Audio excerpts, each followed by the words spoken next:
Hello everyone, welcome to my YouTube channel Career Chats with RK.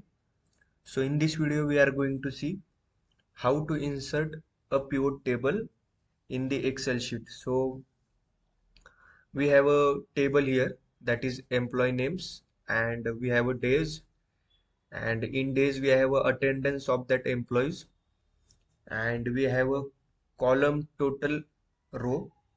In this row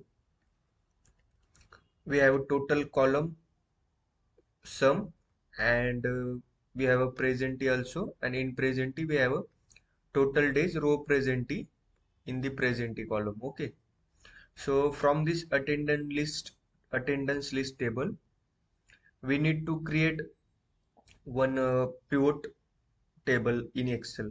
Okay, so for that you just need to select all the table first, go to the insert tab, and here is a one option pivot table. Select pivot table, and I want to select, if you want to select existing worksheet, so it will create pivot table in this worksheet, and if you select new worksheet, so it will create a new worksheet pivot table on new worksheet.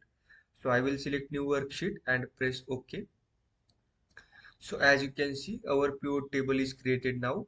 Just you need to select values. So I will select all the values: employee name, Monday, Tuesday, Wednesday, and present also. So as you can see, our pivot table is created now. If you want to like unselect any employees, so I will unselect suppose these few employees and click OK. So this is the our filter. This shows our filter here. So it means you can use any filter.